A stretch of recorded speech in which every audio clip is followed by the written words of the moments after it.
اللهم إن أحسنا فتقبل منا، وإن أسأنا فتجاوز عنا، وإن نسينا فذكرنا، وإن أعرضنا فأرسل لنا من أحبابك من بلطف يأخذ بأيدينا. السلام عليكم ورحمة الله وبركاته. اللهم صل وسلم وبارك على سيدنا محمد وعلى آله وصحبه وسلم. النهاردة جبت لكم بقى حاجة جميلة كده وموفرة جدا. هي 3 في 1. من كيلو دقيق هنعمل 3 حاجات حلوين قوي وبنستخدمهم في البيت، وهو العيش السوري والسمبوسك. وتالت حاجة بقى هقول لكم عليها بعدين، خليكم معايا ما تروحوش في حتة. هنبدأ بقى بأول حاجة، هنجيب كيلو دقيق وهنضيف عليه نص معلقة ملح. كيلو دقيق وهنضيف عليه نص معلقة ملح، وهنقلب كويس جدا الملح علشان ما يبقاش في جنب وجنب، لا لازم يختلط كويس كده مع بعض. وهنجيب مية دافية وهندلق بالتدريج واحدة واحدة عشان خاطر نعمل العجينة بتاعتنا، عجينة متماسكة وطرية ومش بتلزق في الايد. هتدلقي حبة حبة كده لحد ما العجينة تلم معاكي، وهتفضلي تعجني فيها شوية كتار كده حلوين، حوالي 10 دقايق كده تفضلي تعجني فيها عشان تديكي نتيجة كويسة. وزي ما انتوا شايفين كده اتلمت العجينة معايا، بقت عجينة كويسة ومتماسكة وطرية مش بتلزق في الايد. وهنغطيها ونسيبها ترتاح شوية. وهنا هنرجع نشوف العجينة بتاعتنا بعد ما ارتاحت. هقسمها جزئين، نصين يعني، نص هستخدمه للعيش السوري والنص التاني هستخدمه للسمبوسك. هنا هنبدأ بالعيش السوري الأول. هنرش رشة دقيق كده خفيفة على الرخامة، وهاخد الجزء الأولاني بتاع العيش السوري، والجزء التاني هلفه كده كورة كبيرة وهسيبه في الطبق واغطيه يرتاح لحد ما نخلص الجزء بتاعنا الأولاني. هنا بقى هفرد العجينة كويس، هعملها رول كبير كده علشان هقطعه أجزاء متساوية. وهنا لازم الأجزاء بتاعتي تكون متساوية عشان خاطر العجينة تبقى قد بعض كلها. هلف فيه كده لحد ما يتظبط كله ويبقى قد بعض. هقطع بقى العجين قطع متساوية زي ما انتوا شايفين، ما تكونش كبيرة قوي ولا صغيرة قوي، يعني افضل اظبط ايدي كده على قد ما اقدر. هنا قطعت العجينة كلها، وهبدأ بقى هاخد قطعة قطعة وهدورها هعملها كورة صغيرة. هنا لقيت القطعة بتاعتي صغيرة قوي، فقلت اما اخد جزء تاني ازود بيه العجينة، مفيش مشكلة. المهم اظبط ايدي في العجينة بتاعتي ان كله يبقى متساوي ونفس القطعة زي بعض. هنا خدت قطعة تانية وقعدت الف فيها كده بايديا لحد ما بقت كورة متساوية وناعمة كده في ايدك. وهعمل كل الاجزاء العجينة بالشكل كده، بنفس الشكل يعني ونفس المقاس. وهنا خلصت العجينة كلها وهغطيها وهسيبها ترتاح شوية. لازم اخليها ترتاح شوية عشان تديني نتيجة حلوة في الفرد. هاخد اول قطعة وهرش رشة دقيق كده من فوق ومن تحت، وهبدأ افردها فردة صغيرة يعني زي العيش كده، مش هكبرها قوي. ولازم الفردة دي تكون قد بعض برضو عشان هقول لكم ليه بعدين. نفس الفردة كده على شكل الرغيف الصغير المدور. هعمل كل الكمية بنفس الشكل، وبعدين هخليها ترتاح زي ما انتوا شايفين. العجينة كله مقاس واحد، هغطيه وهسيبها برضو ترتاح شوية. هنا بقى هنعمل حاجة زي خلطة كده. هي اللي هتعمل لي عازل بين الطبقات اللي انا هعملها بتاعت العيش السوري. عبارة عن ايه؟ عبارة عن معلقتين كبار دقيق، وهزود عليه زيت واحدة واحدة، لحد يعني معلقة معلقة، لحد ما يديني القوام السائل اللي انا هوريهولكوا دلوقتي. هنا لسه طبعا محتاج زيت تاني، انا هضيف عليه. انا حبيت اضيف لكم واحدة واحدة عشان تعرفوا. يعني معلقتين الدقيق هاخد ربع كوباية زيت كده. هنا لسه برضو العجينة متماسكة، لا عايزاها تبقى سايلة شوية. ضيف عليها زيت تاني لحد ما يديني القوام السائل اللي انتوا شايفينه ده.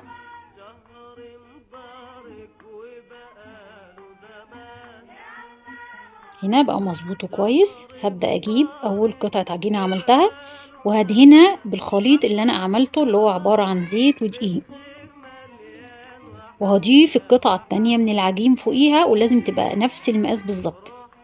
وهدهن تاني بنفس الخليط اللي احنا عملناه، وهحط قطعة تاني من العجين، وهدهن كمان، وهحط قطعة تاني من العجين. انا عملت 4 طبقات، 4 طبقات فوق بعض. ما تقلقيش، هنفردهم سوا مع بعض زي ما انت شايفة كده، مش هيلزق ولا حاجة، عشان خاطر الخليط اللي انا عملته وضفته عليه ده ما بيخلوش يلزق في بعض.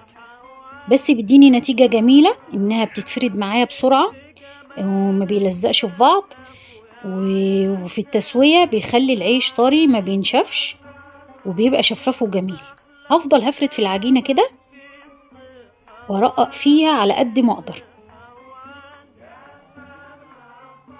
زي ما انتوا شايفين بالشكل كده مدور ورقيق.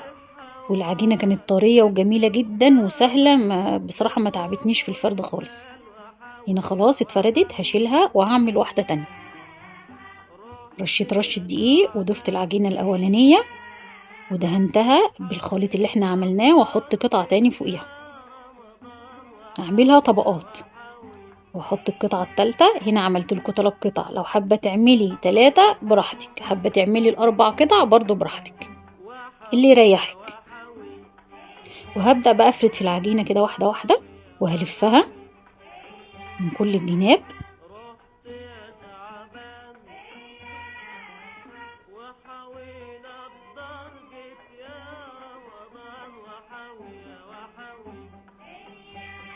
هنا اقلب العجينة على الجنب التاني عشان خاطر اشوف ان كل قطع العجين متساوية ونفس المقاس، مفيش واحدة قصيرة مفيش واحدة اطول من التانية.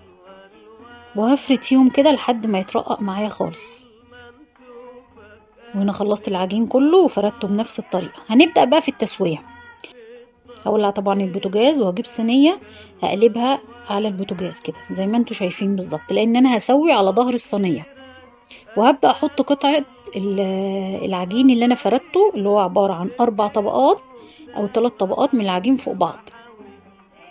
اول ما هيشمع معايا كده واحس ان اللون بتاعه اتغير كده، هقلبه على الجنب التاني على طول. سهلة وجميلة وما فيهاش اي حاجة وبسيطة. بصوا هنا ابتدت العجينة ترتفع معايا لانها ارتاحت كويس، وهبدأ اوريكم ان هي ما لزقتش في بعض. 3 طبقات اهم ما لزقوش في بعض ولا حاجة، وعجينة رقيقة وجميلة وطرية. هقلب على الجنب التاني يا دوب ياخد لون معايا كده خفيف زي ما انتوا شايفين، مش هسويه قوي علشان ما ينشفش. هنجرب هنا في قطعة تاني. طبعا الصينية سخنة، هنفردها عليها كلها كده. بص هنا العجينة ابتدت تشمع ازاي، قربت تستوي يعني. وفي الجنب التاني انا بوريكم ان هو بيتفك بسهولة من بعض ما بيلزقش.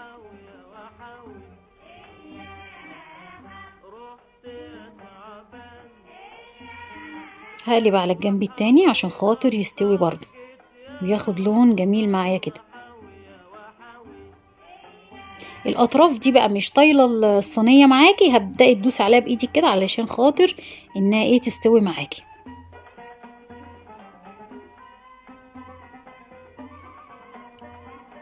انا بسوي الاطراف عشان خاطر تتفك معايا كلها بسهوله.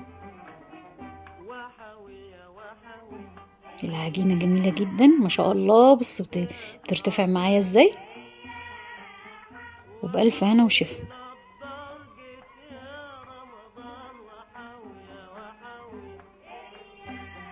سهلة وبسيطة ومش مكلفة خالص، وأرخص بكتير من بره طبعا. يعني الكام قطعة اللي أنا عملتهم من العيش السوري دول، يعني هم خدوا نص كيلو دقيق، عملوا لي كمية كويسة وجميلة جدا. غير طبعا لما تيجي تجيبيها دي من بره مش أقل من 25 جنيه. وهنا هنسوي قطعة تاني.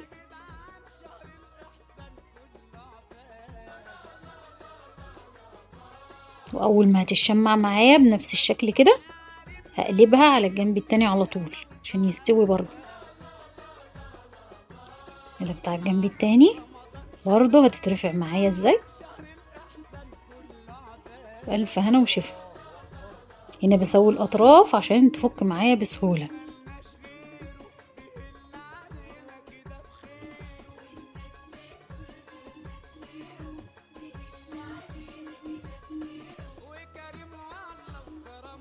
سوينا كل الكمية بتاعت العجين، واداني عيش سوري جميل وخفيف وطري، ومفيش احلى من كده ما شاء الله. يعني بيتفتح معايا في كل سهولة، ما بيلزقش في بعض ولا اي حاجة. ما شاء الله شكله يفتح النفس، وخفيف ورقيق وطري ومش مكلف. ويا رب يكون عجبكم وقدرت اوفر لكم. بصوا حتى هنا انا بوريكم ان العجينة طرية جدا، طبقتها واتفردت معايا بكل سهولة وشفافة وجميلة، حتى ايدي هتظهر منها. طريقة التخزين بقى عشان تشيليه في الفريزر، هتحطيه في قلب كيس كده كبير، تفرديه فيه وتطبقيه نصين وتخرجي منه الهواء كويس جدا. وممكن عايزة تضيفي في كيس تاني ماشي براحتك. وبعد كده هتشيليه في الفريزر، واول ما تحتاجي هتطلعي منه وتعملي احلى سندوتشات من العيش السوري، وبألف هنا وشفا. طبعا ما تنسوش اللايك والشير والسبسكرايب. استنوني ما تروحيش في حتة عشان خاطر هنكمل بقية الحلقة بتاعتنا.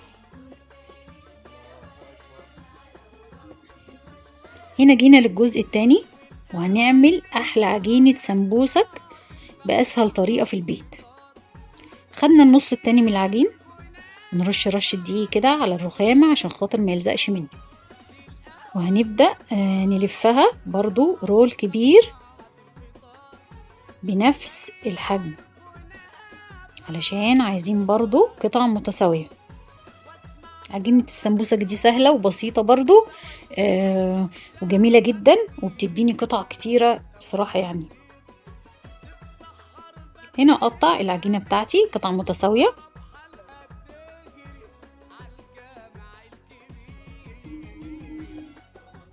خلصت كل القطعة، هاخد قطعة قطعة كده وهلفها في ايديا، وهعملها كورة صغيرة كده ناعمة وطرية وجميلة جدا عشان العجينة ارتاحت وخدت وقتها. انا برضو هلم العجينة هعملها كورة صغيرة، هلفها كده معايا، وهعمل كل القطع بنفس الحجم ويكون متساوي بنفس الشكل اللي انتوا شايفينه ده. هغطي برضو العجينة وهسيبها ترتاح شوية. لازم بعد كل خطوة تخلي العجينة ترتاح معاكي عشان تبقى سهلة في الفرد. هرش رشة دقيق كده من فوق ومن تحت على العجينة عشان خاطر ما تلزقش مني في قلب النشابة. وهفردها بقى المرة دي بطريقة طويلة شوية، يعني زي المستطيل، علشان يديني نفس الشكل بتاع العيش السمبوسك. هنا انا طولته شوية ما خليتهوش مدور، خليت العجينة شكل المستطيل بنفس الشكل كده. هفردها بالطول واخليها شكلها مستطيل شوية.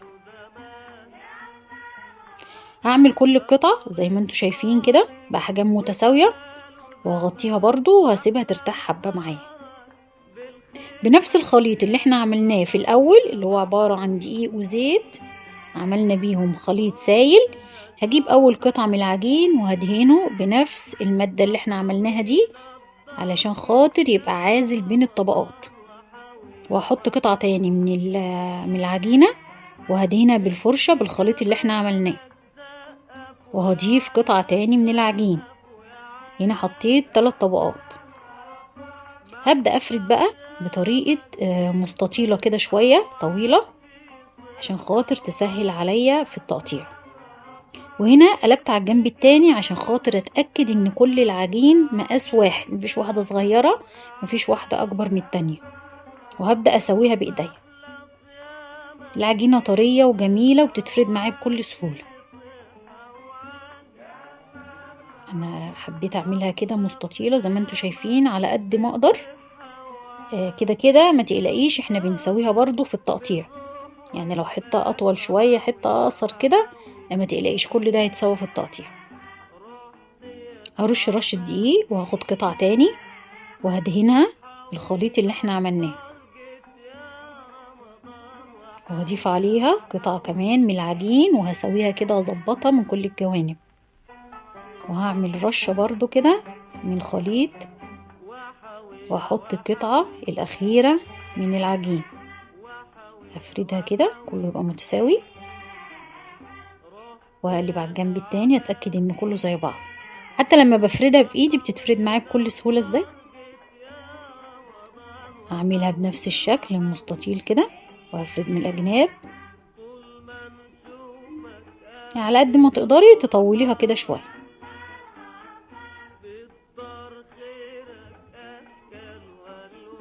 وترققيها برضو علشان خاطر تديكي نتيجة كويسة.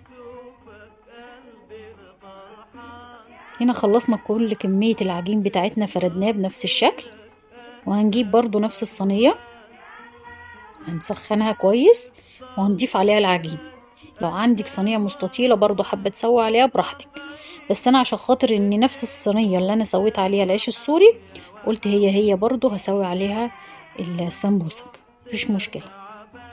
هنا العيش بدأ يتشمع معايا، مش هخليه بقى يستوي قوي زي العيش السوري، يا دوبك اول ما يتشمع هقلب على طول على الجنب التاني، مش هخليه ياخد لون. العيش التاني خد لون معايا، هنا بقى مش هخليه ياخد لون علشان خاطر تبقى قطرة معايا وتبقى ايه تديكي شكل السمبوسك بالظبط. انا بسوي الاطراف عشان خاطر تبقى سهلة معايا وانا بفكهم من بعض. هنجرب كده في عجينة تانية، هفرد كل العجين على الصينية، واول ما يتشمع معايا هقلب على طول. وهنا بوريكي بص بيتفك من بعضه بكل سهولة.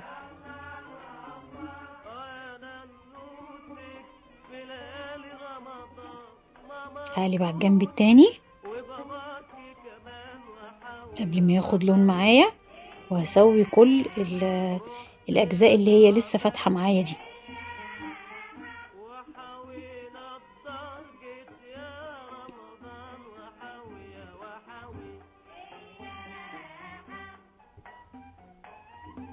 سوينا كل الكمية بنفس الطريقة اللي انتوا شايفينها، وهنبدأ بقى نجيب العجين نسويه. هنسوي الأطراف بتاعته ونخليها على شكل مستطيل. هنشيل كل الزيادات، طبعا الزيادات دي انا مش هرميها، هستفاد بيها وهعمل بيها برضو حاجة جميلة. خليكم معايا هقول لكم عليها برضو بعد ما اخلص السمبوسة. هنا بوريكم بص بتتفرد معايا من بعض بكل سهولة. هجيب قطعة تاني من العجين اللي احنا سويناه، لان طبعا هو مش متساوي، انا سويهم قد بعض، لازم يبقى نفس الحجم.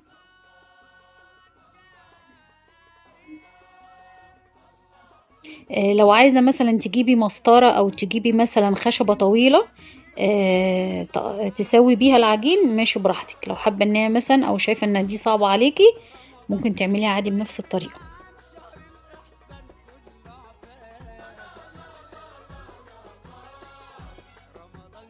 هنجيب باقي العجين وهنفضل نساوي فيه بنفس الطريقة. انا محبتش احط لكم العجين كله فوق بعضه واساوي الاجناب بتاعته مرة واحدة، لان طبعا هو في حتت طويلة في حتت اقصر، فعلشان ما بوظش جزء كتير من العجين خدت واحدة واحدة، وعلشان اسهل برضو عليكي.